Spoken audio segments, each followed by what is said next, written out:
Assalamualaikum anak-anak sekalian, selamat pagi. Waalaikumsalam, Pak. Apa kabar kalian pagi ini? Baik. Alhamdulillah baik. Alhamdulillah, semuanya baik dan sehat ya, alhamdulillah ya. Alhamdulillah. Baik.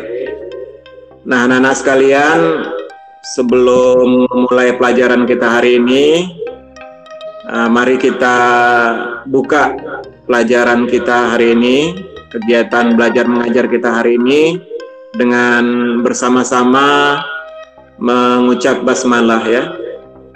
Bismillahirrahmanirrahim ya. Nah, baik anak-anak sekalian, ini adalah pelajaran kedua kita ya. Pelajaran kedua kita yaitu kita akan membahas penerapan Pancasila pada masa Orde Baru dan Orde Reformasi.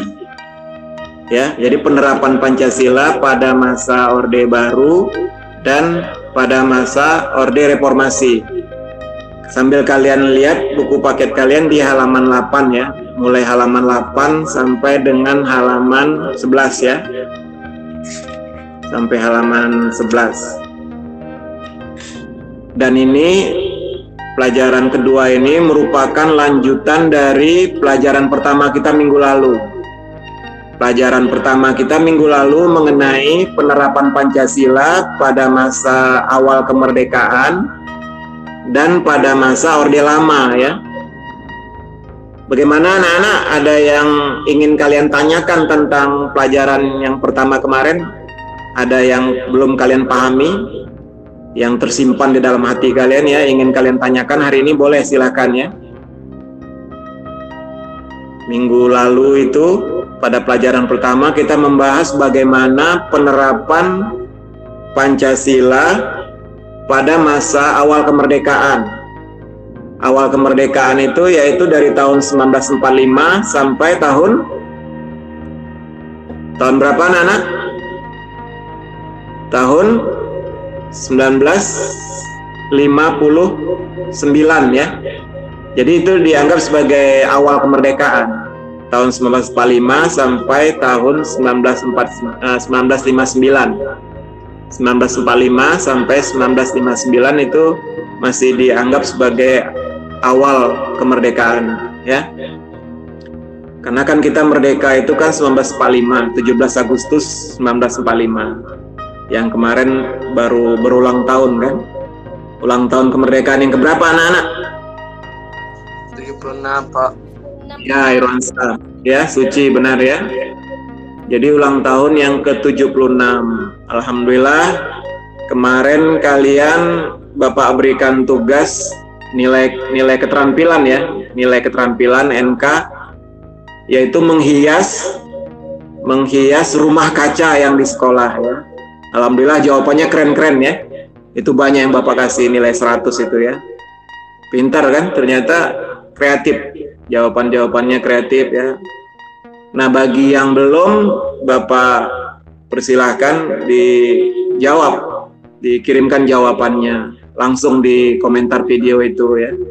Itu nanti akan Bapak gunakan sebagai nilai keterampilan. Karena kan nilai kalian itu kan tidak hanya nilai pengetahuan dari ulangan, dari tugas-tugas gitu, itu kan nilai pengetahuan kan. Tapi ada juga nilai keterampilan, yaitu kemampuan kalian berkreasi lah ya. Di samping nilai pengetahuan, nilai keterampilan juga nilai sikap anak-anak ya. Nilai sikap itu juga Bapak nilai karena kita online, dari mana Bapak mau menilainya kan? Mungkin dari tanggung jawab lah ya. Misalnya kalau kalian yang mengerjakan tugasnya, mengirimkannya tepat waktu, berarti kan punya tanggung jawab kan.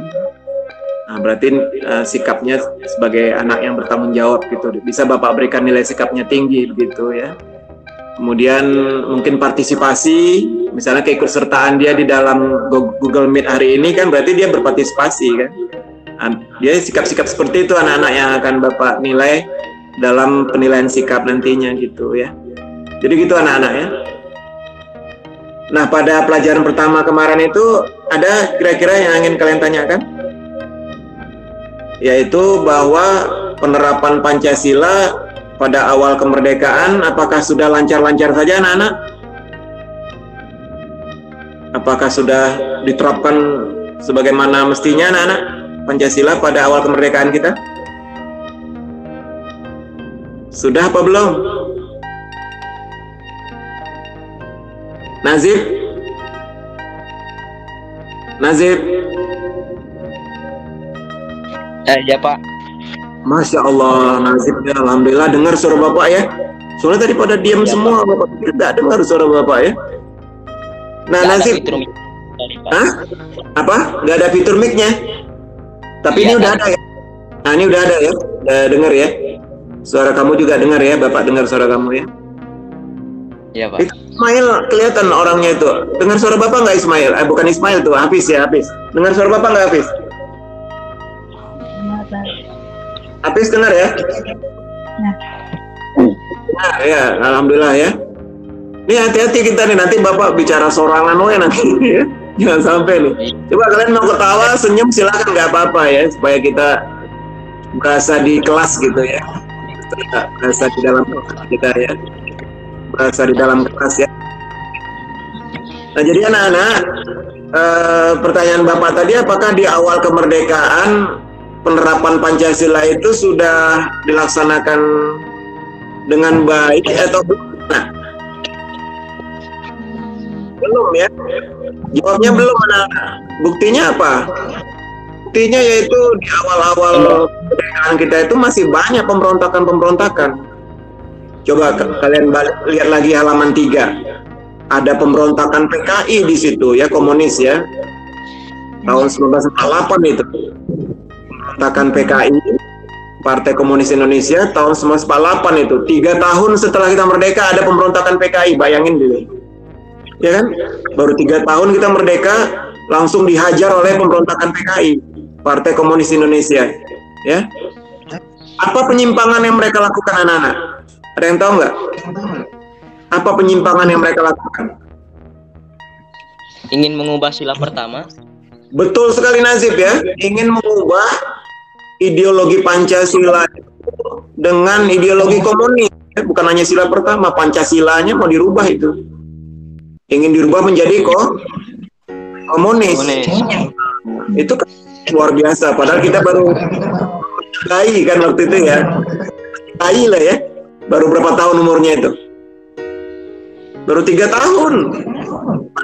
Mereka dihajar oleh pemberontakan komunis ya. Alhamdulillah Allah masih beserta kita, menolong bangsa dan negara kita. Pemberontakan itu dapat digagalkan ya, dapat digagalkan. Kemudian ada lagi pemberontakan yang lain anak-anak ya. Tahun 1949 ini yang dilakukan oleh DITII. Apa penyimpangan yang mereka lakukan anak-anak? Iya, mereka ingin mengubah Pancasila dengan agama, ya? Ideologi Islam. Pancasila dengan agama tertentu, dan itu juga berhasil digagalkan. Dan sampai hari ini kita, dasar negara kita masih Pancasila. Ya. Kemudian ada lagi pemberontakan separatis. Jadi, kalau tadi kan pemberontakan ideologis ya, ingin mengubah ideologi Pancasila dengan ideologi lain kan. Nah, selain itu ada juga pemberontakan separatis. Pemberontakan separatis itu apa artinya anak? Yaitu pemberontakan yang ingin memisahkan diri dari negara kita, ingin memisahkan diri dari pemerintahan yang sah. Yaitu misalnya kan RMS, Republik Selatan. Mereka ingin menjadi negara sendiri, namanya Republik Selatan. Dan itu juga alhamdulillah berhasil kita gagalkan. Kemudian ada lagi namanya PRRI, Pemerintahan Revolusioner Republik Indonesia. Ya, itu juga berhasil kita gagalkan. Dan ada lagi pemberontakan Perang Ratu Adil. Gagalkan ya. Jadi anak-anak di awal kemerdekaan penerapan Pancasila pada masa itu belum lancar ya, terlaksana bagaimana mestinya. Dan upaya-upaya untuk menggantinya dengan lain ya. Kemudian satu lagi yang masih masuk awal kemerdekaan, yaitu perubahan bentuk negara kita. Perubahan bentuk negara kita dari Republik Indonesia berubah menjadi Republik Indonesia Serikat. Ini juga mengganggu juga jalannya penerapan nilai-nilai Pancasila pada waktu itu.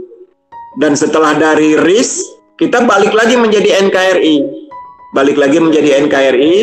Republik Indonesia Serikat balik lagi menjadi NKRI, tapi sayangnya pada waktu itu kita menggunakan Undang-Undang Dasar sementara 50 yang bersifat liberal, anak-anak. Kalian tahu kan ideologi liberal ini bertentangan dengan nilai-nilai Pancasila. Ya. Nah, jadi di situ letak penyimpangannya ya anak-anak ya. Pada waktu itu kita menggunakan ideologi liberal. Ya, ideologi liberal, bukan ideologi Pancasila. Jadi ada upaya menggeser ideologi Pancasila menjadi ideologi liberal ya. Itu anak-anak. Nah, itulah kondisi di awal kemerdekaan. Jadi pertanyaan Bapak tadi, apakah sudah lancar-lancar saja pelaksanaan penerapan nilai-nilai Pancasila? Jawabnya belum. Yaitu masih ada upaya-upaya untuk menggantinya dengan ideologi lain, dan banyak pemberontakan-pemberontakan pada waktu itu ya. Pemberontakan jelas bertentangan dengan nilai-nilai Pancasila. Karena nilai-nilai Pancasila itu kan ada nilai musyawarah mufakat kan di sila keempat kan. Jadi kalau ada perbedaan pendapat gitu, kita upayakan dengan cara-cara yang demokratis, bukan dengan cara-cara pemberontakan ya. Nah, kemudian yang kedua yaitu pada masa Orde Lama. Pada masa Orde Lama juga banyak penyimpangan-penyimpangan terhadap nilai-nilai Pancasila. Itu disebabkan karena pada waktu itu, walaupun kita sudah menggunakan Undang-Undang Dasar 1945, tapi sayangnya sistem demokrasinya bukan seperti yang dikehendaki oleh sistem demokrasi Undang-Undang Dasar 1945. Ada yang tahu kalian apa nama sistem demokrasinya pada waktu itu? Anak-anak silakan. Demokrasi apa namanya? Silakan. Suci atau yang lainnya? Hafiz, silakan ya. Demokrasi apa namanya? Irwansyah, Jasmine, Laura, silakan. Lucy ya. Kalian ingat apa nama demokrasi yang diterapkan pada waktu itu pada masa Orde Lama ya? Orde Lama itu dari tahun 1959 sampai dengan tahun 1966, anak-anak. Apa nama demokrasi yang diterapkan pada waktu itu? Demokrasi Nazif, tahu Nazif? Betul sekali ya, demokrasi terpimpin ya. Oh, Nazif ya, demokrasi terpimpin. Jadi pada waktu itu pemimpin kita adalah Presiden Soekarno ya. Beliau ini karena melihat negara kita ini sangat tidak stabil karena sistem liberal yang diterapkan sebelumnya, lalu beliau mengambil sikap mengeluarkan dekret presiden 5 Juli 1999 ya, di mana pada waktu itu beliau mengembalikan sistem konstitusi kita kepada Undang-Undang Dasar 1945 dan membuat tidak berlakunya lagi Undang-Undang Dasar sementara 1950 yang bersifat liberal itu ya. Tetapi sayangnya pada waktu itu beliau menerapkan demokrasi terpimpin, di mana demokrasi terpimpin ini adalah segala kekuasaan berada di tangan pemimpin ya, yaitu Presiden Soekarno. Sehingga banyak tindakan beliau yang akhirnya bertentangan dengan Pancasila dan Undang-Undang Dasar 1945 juga ya. Penyimpangan-penyimpangan itulah yang menyebabkan penerapan Pancasila pada masa Orde Lama ini belum berjalan sebagaimana mestinya. Dan sebagai puncaknya akibat penyimpangan-penyimpangan di Orde Lama ini adalah meletus lagi pemberontakan PKI, anak-anak ya. Pemberontakan PKI 30 September 1965 yang disebut dengan istilah Gerakan 30S PKI, G30S PKI ya. Dan pemberontakan PKI ini berarti pemberontakan yang keberapa nih anak-anak? Pemberontakan yang kedua ya, karena kan yang pertama kemarin tahun 1948, 3 tahun kita merdeka, ada pemberontakan PKI di Madiun, dan tahun 1965 terjadi lagi pemberontakan PKI yang kedua yang terjadi di Jakarta ya, di Lubang Buaya Jakarta ya. Pada saat itu mereka ingin merebut kekuasaan dari pemerintahan yang sah dengan cara membunuh para jenderal TNI pada waktu itu, dan itu berakibat fatal anak-anak bagi pemerintahan Orde Lama pada waktu itu ya. Nah, inilah yang akan kita pelajari pada hari ini, pada pelajaran kedua ini, yaitu bagaimana tumbangnya pemerintahan Orde Lama dan berganti dengan pemerintahan yang baru, yaitu Orde Baru ya. Nah, baik anak-anak, untuk lebih memperjelas pelajaran kita hari ini, Bapak persilakan Nazib coba buka halaman 8 buku paketnya. Silakan kamu baca dulu dan kita sama-sama mendengarkannya. Masa Orde Baru, Pak. Iya, coba dibaca dulu dan yang lain dengarkan ya. Masa Orde Baru. Era demokrasi terpimpin di bawah pimpinan Presiden Soekarno mendapat tamparan yang keras ketika terjadinya peristiwa tanggal 30 September 1965 yang disinyalir didalangi oleh Partai Komunis Indonesia (PKI).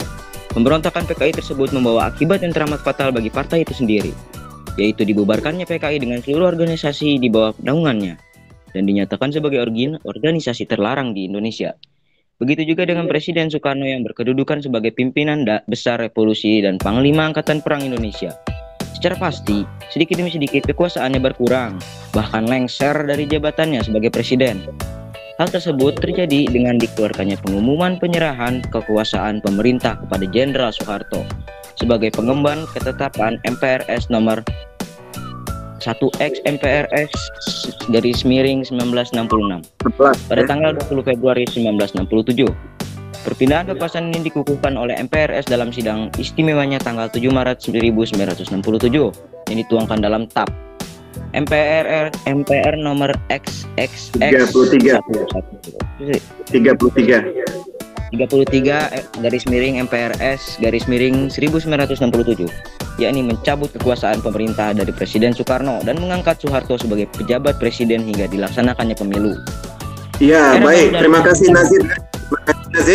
Oke, bagus sekali cara bacanya ya. Bapak seperti dengar berita ya, bagus, keren ya. Gitulah ya, semangat. Terima kasih banyak, sama-sama Nazib ya. Nah, itu anak-anak ya, bagaimana setelah Orde Lama berakhir, tumbang karena banyaknya penyimpangan-penyimpangan pada waktu itu, dan diakhiri dengan pemberontakan PKI ya, yang menyebabkan pemerintahan Orde Lama itu berakhir anak-anak ya. Jadi pada waktu itu gerakan G30 SPKI ini, pemberontakan PKI ini tanggal 30 September 1965 ini ingin menguasai negara kita, tetapi berhasil ditumpas oleh Tentara Nasional Indonesia ya. Jadi karena pada waktu itu kan PKI membunuh 7 jenderal kan, 7 jenderal, sehingga mereka berhadapan dengan TNI tentu saja kan, di samping jelas berhadapan dengan rakyat juga. Nah, pada waktu itu pangkostratnya adalah namanya Soeharto, pangkostratnya ya, Jenderal Soeharto ya. Nah, beliau ini pada waktu itu memegang pimpinan TNI sebagai pangkostrat, yang pada waktu itu pimpinan-pimpinan TNI juga banyak yang gugur akibat dibunuh oleh PKI ya, sehingga pada waktu itu pangkostratlah yang memegang kendali pada waktu itu ya, namanya adalah Jenderal Soeharto ya, Jenderal Soeharto. Nah, perlahan-lahan ya Jenderal Soeharto ini berhasil menguasai situasi negara ya, dapat menguasai situasi, sehingga akhirnya organisasi PKI ini beserta dengan segala macam inilah ya, anak-anak organisasinya ya, itu berhasil dibubarkan, dan kita kan melihat sendirilah, menonton filmnya ya, film G30 SPKI itu ya, anak-anak pasti udah paham bagaimana ceritanya itu kan ya. Jadi Jenderal Soeharto ini berhasil menguasai situasi pada waktu itu, sehingga pemberontakan PKI ini dapat digagalkan ya. Dan kemudian dengan ketetapan MPRS nomor 9 MPRS 1966 tanggal 20 Februari 1967, kekuasaan Soekarno, Presiden Soekarno pada waktu itu diakhiri ya, dan diserahkan kekuasaannya kepada Jenderal Soeharto ya. Itu anak-anak ya. Jadi dengan dikeluarkannya pengumuman penyerahan kekuasaan pemerintah pada Jenderal Soeharto sebagai pengemban ketetapan MPRS nomor 9 MPRS 1966 tanggal 20 Februari 1967. Jadi sekarang kendali negara dipegang oleh Jenderal Soeharto ini ya. Dan sampai akhirnya kekuasaan presiden ya, kekuasaan pemerintah diberikan kepada Jenderal Soeharto ini anak-anak ya, dengan ketetapan MPRS nomor 33 MPRS 1967 ya. Jadi mencabut kekuasaan Presiden Soekarno dan mengangkat Soeharto sebagai presiden hingga dilaksanakannya pemilihan umum anak-anak ya. Jadi disinilah dimulainya era Orde Baru itu anak-anak. Jadi Presiden Soekarno tidak lagi menjadi presiden, kemudian digantikan dengan Soeharto ya, Jenderal Soeharto pada waktu itu. Dan mulailah pemerintahan Orde Baru pada waktu itu dengan dibubarkannya PKI dan mulai dilaksanakannya pembangunan-pembangunan, mulai ditata kembali negara kita yang sudah tercabik-cabik pada waktu itu ya. Jadi disebutlah ini sebagai Orde Baru, karena kan pada Orde Lama itu kan pemerintahan yang dipimpin oleh Presiden Soekarno banyak sekali penyimpangan-penyimpangan yang ujung-ujungnya tidak terjadi pembangunan, sehingga kesejahteraan rakyat terganggu kan, dan banyak pemberontakan-pemberontakan. Dan setelah itu berakhir, mulailah Orde Baru namanya gitu ya. Jadi pemerintahan baru, Orde Baru ya, yang dipimpin oleh siapa anak-anak? Soeharto. Jenderal Soeharto ya. Nah, beliau itu pada waktu itu tentu dianggap sebagai pahlawan lah kan, yang dapat membubarkan PKI dan membuat pemerintahan atau negara kita stabil kembali pada waktu itu ya. Nah, jadi masa transisinya yaitu dari tahun 1966 sampai 1968 ya, ketika Jenderal Soeharto dipilih menjadi Presiden Republik Indonesia. Dan itu dikenal sebagai Orde Baru dengan konsep demokrasi Pancasilanya nan. Jadi pada masa Orde Baru ini diterapkan sistem demokrasi namanya demokrasi Pancasila, yaitu ingin melaksanakan Pancasila dan Undang-Undang Dasar 1945 secara murni dan konsekuen. Karena ini kan belajar dari pengalaman Orde Lama kan, di mana Pancasila dan Undang-Undang Dasar 45 itu diselewengkan gitu, tidak dilaksanakan sebagaimana mestinya. Sehingga ketika terbentuk pemerintahan baru yang namanya Orde Baru, keinginan terbesarnya adalah menerapkan Pancasila dan Undang-Undang Dasar 1945 secara murni dan konsekuen ya.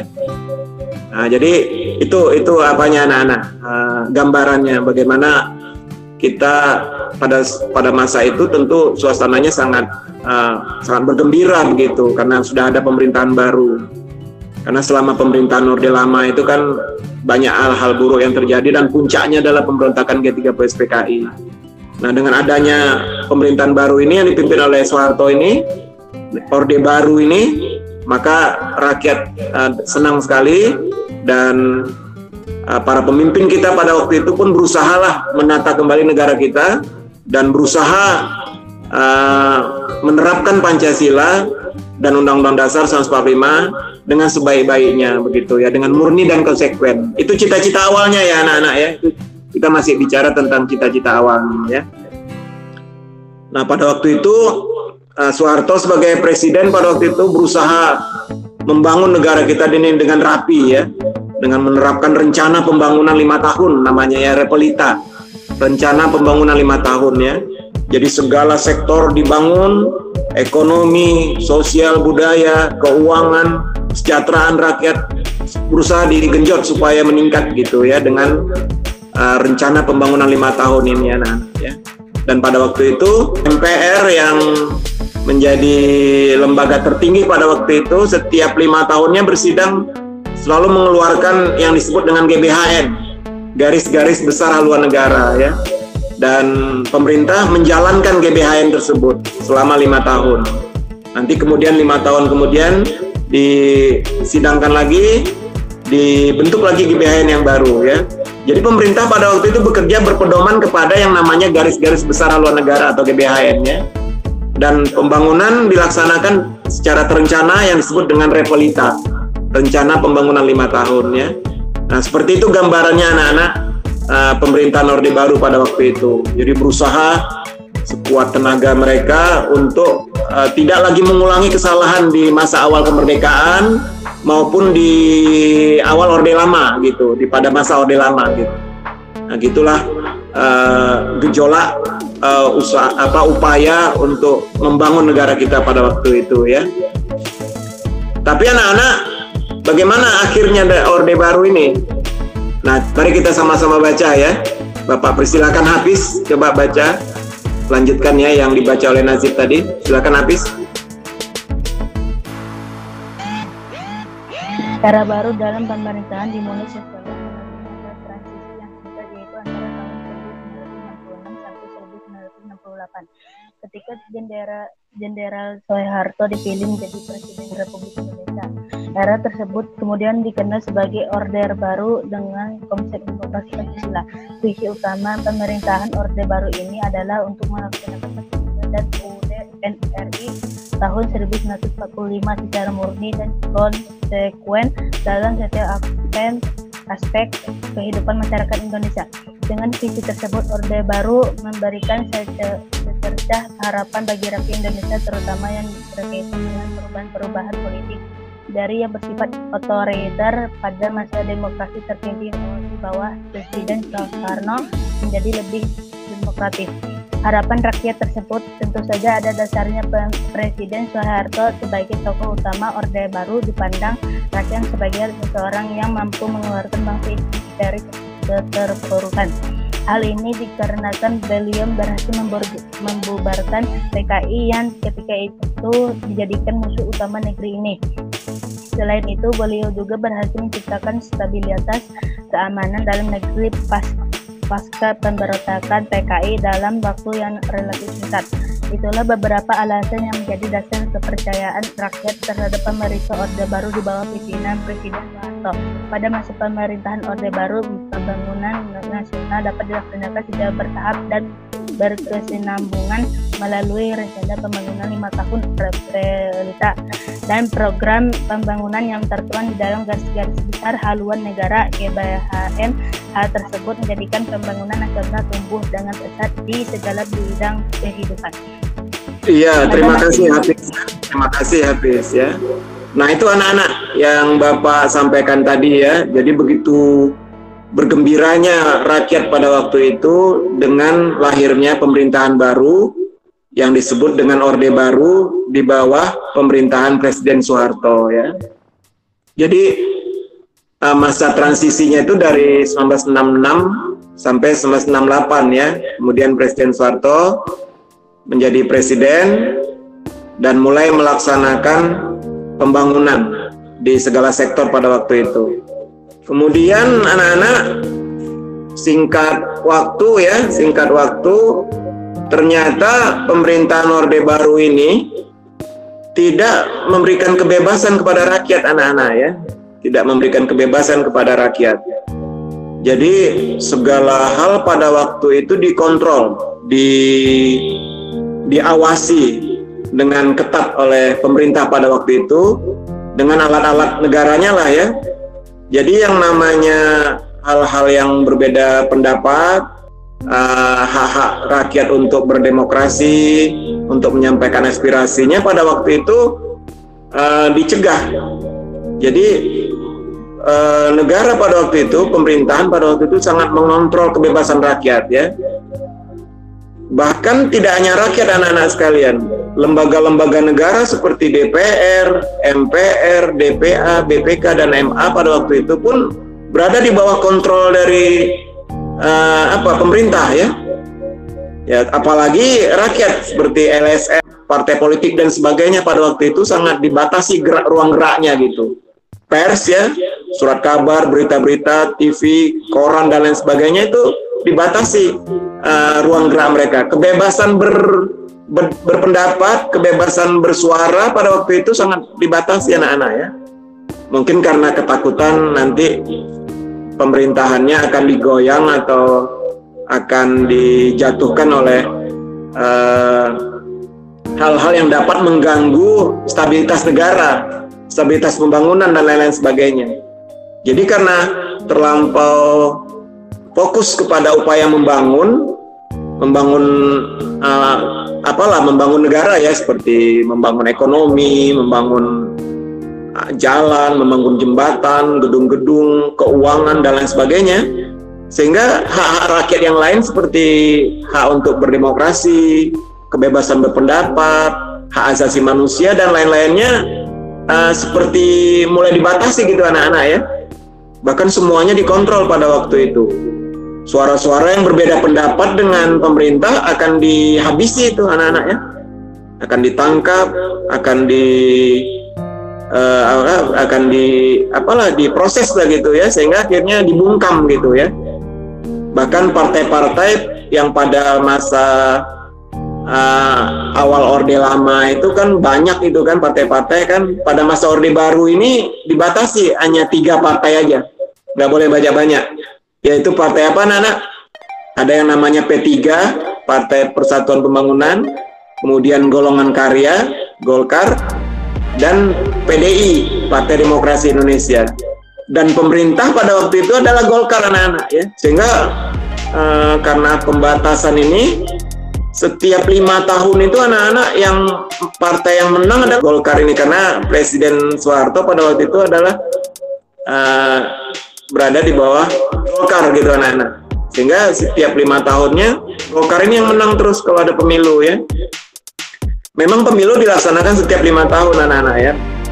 Nah, kemudian yang menang adalah Presiden Soeharto lagi.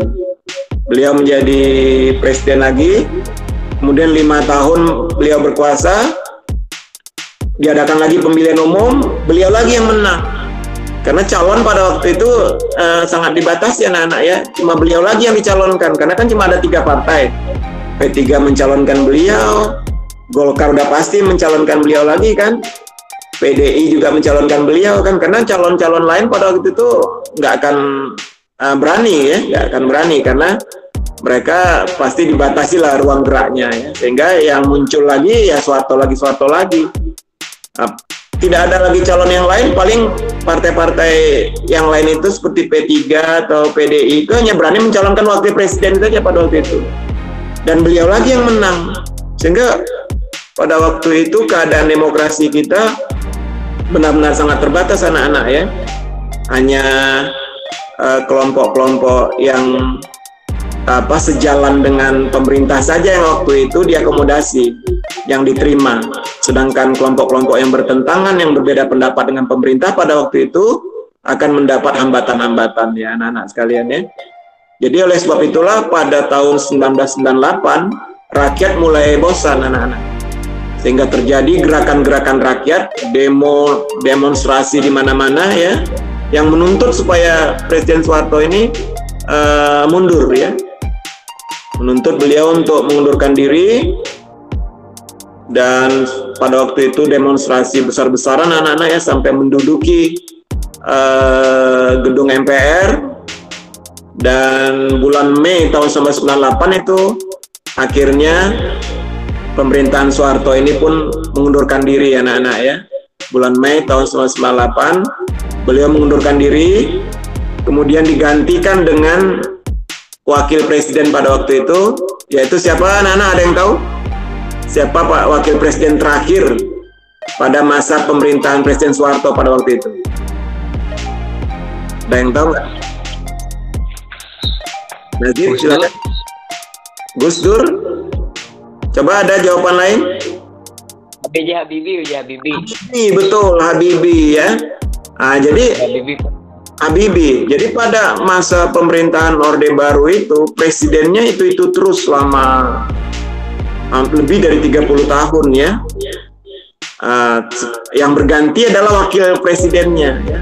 Dan wakil presiden terakhir pada masa Presiden Soeharto pada waktu itu adalah Habibie. Dan bulan Mei tahun 1998 ketika Presiden Soeharto mengundurkan diri karena tuntutan rakyat yang sudah sedemikian kuatnya supaya beliau mengundurkan diri, akhirnya beliau bulan Mei 1998 itu mengundurkan diri dan digantikan oleh wakil presiden pada waktu itu yaitu Habibie ya. Nah, Habibie melanjutkan pemerintahan Orde Baru di era reformasi ya.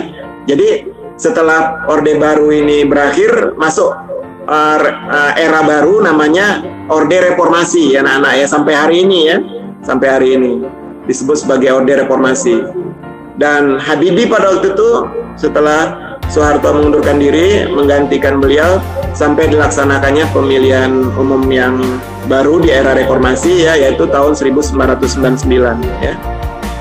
Jadi Habibie pada waktu itu hanya berkuasa kurang lebih setahun lah anak-anak ya. Dan kemudian tahun 1999 dilaksanakan pemilihan umum dan terbentuk DPR, MPR. Lalu MPR pada waktu itu memilih siapa jadi presiden anak-anak. Ada yang ingat nggak?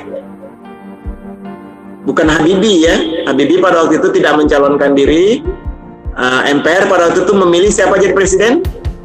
Yaitu siapa? Ada yang tahu? Yaitu Abdurrahman Wahid ya, atau yang disebut dengan Gus Dur ya. Nah, jadi presiden pertama di era reformasi adalah Gus Dur ya, yang waktu itu masih dipilih oleh MPR. Jadi belum pemilihan presiden langsung seperti sekarang anak-anak ya. Jadi masih dipilih oleh MPR pada waktu itu. MPR pada waktu itu memilih Abdurrahman Wahid sebagai presiden kita ya. Itu ceritanya anak-anak.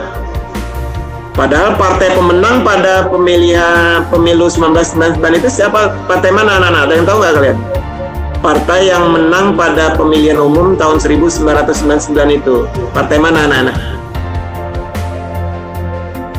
Yaitu partai PDIP ya, partai PDIP ya, yang dipimpin oleh siapa anak-anak? Megawati. Ya, Ibu Megawati ya. Nah, jadi presiden yang terpilih waktu itu adalah Abdurrahman Wahid yang dipilih oleh MPR ya. Dan wakil presidennya siapa anak-anak? Najib Sofyan. Kok Najib Sofyan? Bukan ya. Amin. Wakil presidennya adalah Megawati ya, Ibu Megawati ya. Nah, jadi di era reformasi itu setelah Orde Baru mengundurkan diri, ditumbangkan oleh rakyat karena banyak penyimpangan-penyimpangan yang terjadi juga pada masa Orde Baru itu ya, karena begitu begitu ketatnya pemerintahan membatasi segala hak-hak rakyat, pelanggaran hak asasi manusia, korupsi, kolusi, nepotisme yang disingkat dengan KKN begitu banyak pada waktu itu, sehingga akhirnya melalui demonstrasi besar-besaran yang dilakukan oleh rakyat dan mahasiswa pada waktu itu, pemerintahan Orde Baru ini yang dipimpin oleh Presiden Soeharto mengundurkan diri ya, dan digantikan oleh Habibie hanya setahun, kurang lebih setahun ya, sampai pemilihan umum 1999 yang melahirkan pemerintahan baru di era reformasi yang dipimpin oleh Presiden Abdurrahman Wahid dengan wakil presidennya Megawati ya anak-anak ya. Nah, jadi singkatnya seperti itu anak-anak ya, sehingga Orde Baru, masa Orde Baru sudah berakhir dengan banyak juga pelanggaran-pelanggaran pada waktu itu terhadap nilai-nilai Pancasila, dan kita sekarang berada di masa reformasi anak-anak ya, yang di halaman 10 itu ya, dari tahun 1998 sampai dengan sekarang ini anak-anak ya.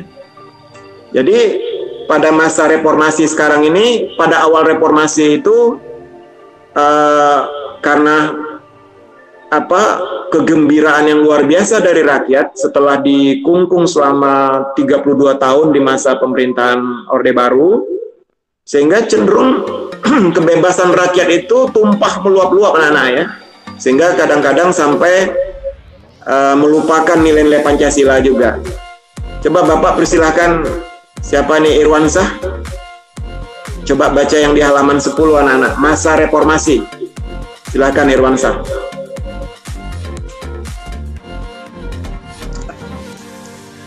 Pada masa reformasi, penerapan Pancasila sebagai dasar negara terus menghadapi berbagai tantangan. Penerapan Pancasila tidak lagi dihadapkan pada ancaman pemberontakan yang ingin mengganti Pancasila dengan ideologi lain. Tetapi lebih dihadapkan pada kondisi kehidupan masyarakat yang diwarnai oleh kehidupan yang serba bebas.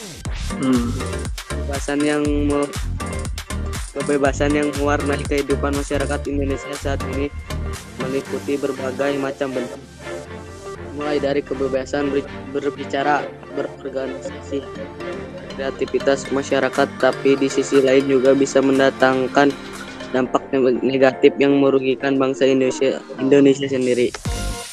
Terdapat beberapa hal negatif yang timbul sebagai akibat penerapan konsep kebebasan yang terbatas, seperti munculnya pergaulan bebas, pola komunikasi yang tidak beretika, peredaran narkoba dan minuman keras, aksi anarkisme, serta vandalisme, sehingga memicu terjadinya perpecahan dan penurunan moral. Tantangan lain dalam penerapan Pancasila di antara sama warga bangsa saat ini. Hal ini ditandai dengan adanya konflik di beberapa daerah, tawuran antar pelajar, serta tindak kekerasan yang dijadikan sebagai alat untuk menyelesaikan permasalahan. Peristiwa-peristiwa tersebut dapat menimbulkan konflik antar warga dalam kehidupan masyarakat, seolah-olah wawasan kebangsaan yang dilandasi oleh nilai-nilai Pancasila yang lebih mengutamakan kerukunan telah berkurang dari kehidupan masyarakat Indonesia. Iya, baik. Terima kasih Irwansah ya. Baik, anak-anak sekalian. Itulah kondisi perubahan dari Orde Baru ke Orde Reformasi dari tahun 1998 sampai dengan sekarang ya. Tetapi alhamdulillah sekarang kita sudah lebih baik ya anak-anak ya. Tapi kalau di awal reformasi pada waktu itu tahun 1998 itu memang sangat kebablasan kita ya. Tapi itu dapat kita maklumi lah ya, karena pada masa Orde Baru itu kan rakyat sangat dikekang anak-anak, sangat ditutup kebebasannya kan oleh pemerintahan Orde Baru pada waktu itu. Sehingga ketika Orde Baru mengundurkan diri, jatuh, sehingga rakyat meluapkan kebebasannya itu sampai akhirnya kebablasannya. Sampai bahkan Pancasila pun pada waktu itu hampir-hampir sudah tidak dipercaya ya. Tapi alhamdulillah keadaan tersebut dapat kita normalisasi ya, sehingga keadaan kita sampai hari ini masih berada di bawah nilai-nilai Pancasila. Jadi dasar negara kita masih Pancasila dan konstitusi negara kita masih Undang-Undang Dasar 1945 yang sudah di amandemen ya, yang sudah diperbaiki pasal-pasalnya yang tidak tepat, yang cenderung menyebabkan pemerintahan yang terbentuk itu akan menjadi otoriter, diperbaiki. Nah, dan salah satu pasal yang dirubah yang sangat memberikan kebaikan pada kita sampai hari ini adalah kekuasaan presiden anak-anak ya. Jadi kan kalau kita perhatikan dari Orde Lama, Orde Baru, di situ kan yang menjadi kunci terjadinya ketidakstabilan itu kan kekuasaan presiden anak-anak ya. Karena kekuasaan presiden kan tidak jelas gitu, berapa lama dia berkuasa kan. Sampai masa Orde Baru itu presiden hampir berkuasa lebih dari 30 tahun itu anak-anak kan. Jadi akhirnya kalau terlampau lama berkuasa kan orang lupa dengan mana yang baik, mana yang buruk lagi anak-anak kan. Jadi akhirnya kebebasan rakyat lah, kesejahteraan rakyat lah yang akan terganggu. Nah, oleh sebab itulah pada masa reformasi kekuasaan presiden itu dibatasi anak-anak.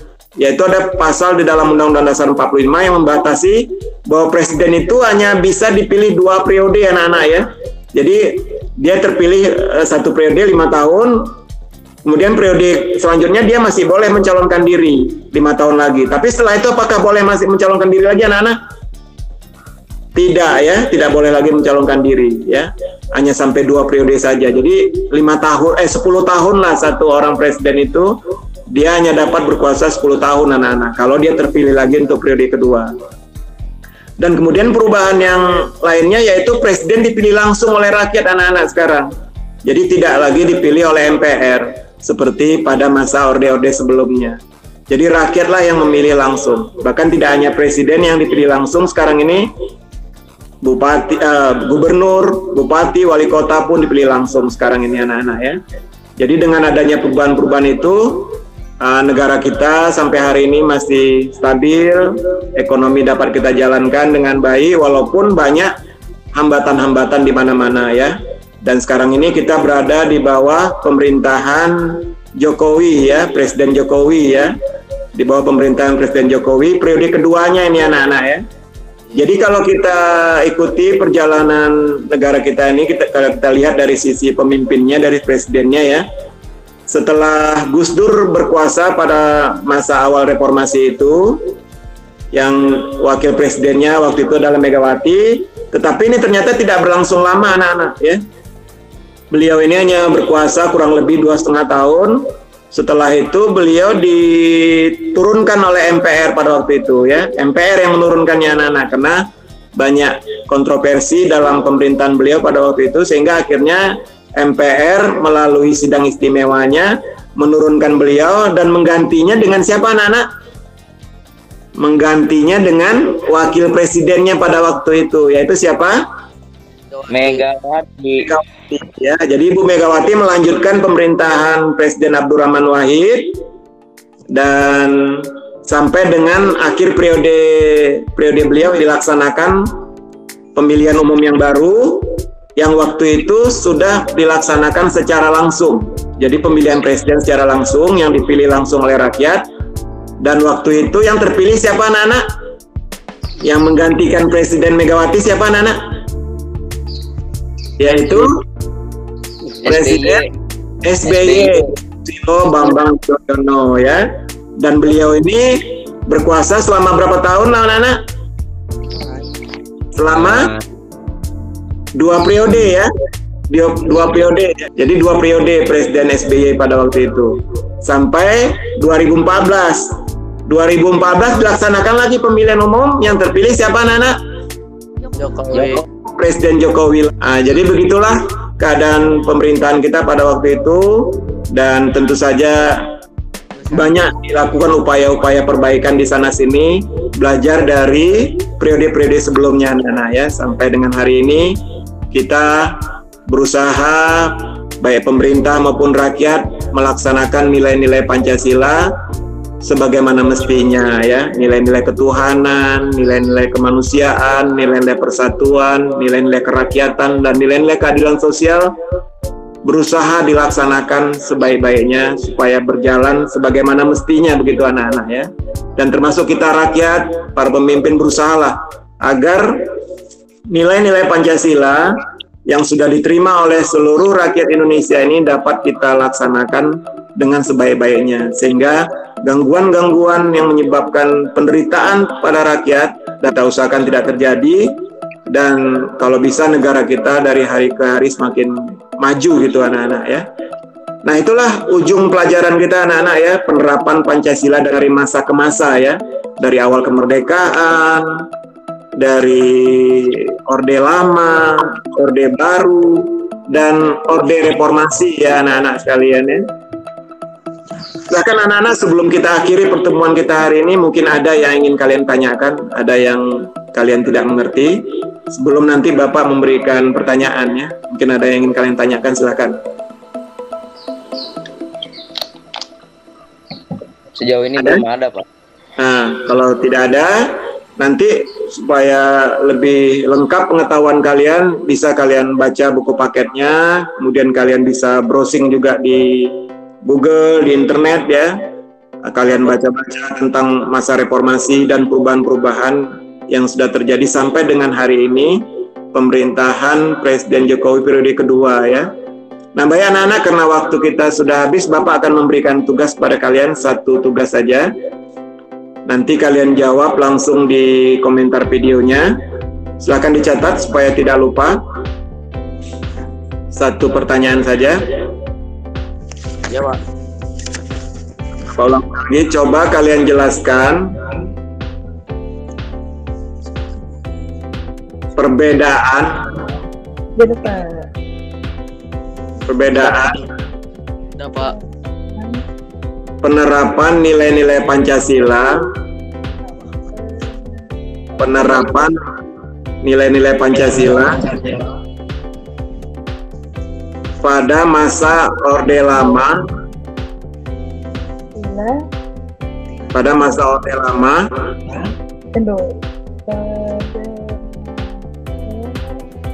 Orde Lama dengan pada masa Orde Baru,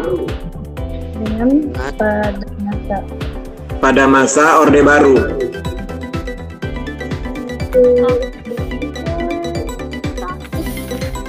Udah, Pak. Udah? Coba Bapak mau lihat benar nggak tulisan kalian. Coba Hafiz bacakan sekali lagi. Jelaskan perbedaan penerapan pada masa Orde Lama dengan pada masa Orde Baru. Iya, kan ini kan dua orde yang sangat sangat krusial ya. Jadi apakah kalian memahami bagaimana penerapan nilai-nilai Pancasila pada masa Orde Lama? Singkat aja, coba bedakan dengan penerapan Pancasila pada masa Orde Baru ya, pada masa Orde Baru ya. Jawabannya singkat saja, nggak usah panjang-panjang perbedaannya aja ya. Paham anak-anak pertanyaannya? Paham, Pak. Nah, alhamdulillah ya. Tadi sudah dibacakan oleh Hafiz pertanyaannya. Mudah-mudahan kalian semuanya mendengarkannya. Dan kalau tidak ada yang ingin kalian tanyakan lagi, maka pelajaran kita hari ini kedua, yaitu penerapan Pancasila pada masa Orde Baru dan masih akhiri ya. Kita jumpa lagi minggu depan dengan pelajaran yang lain, dan Bapak harapkan kalian selalu menjaga kesehatan kalian ya, kemana-mana jangan lupa pakai masker ya, dan selalu belajar, jangan sampai lupa belajar. Walaupun kita hanya bisa bertemu secara daring begini, secara online, tetapi kalian tetap memposisikan dirinya sebagai seorang pelajar. Kerjakan segala tugas-tugas yang diberikan guru, ikuti jadwal pelajaran yang ada ya.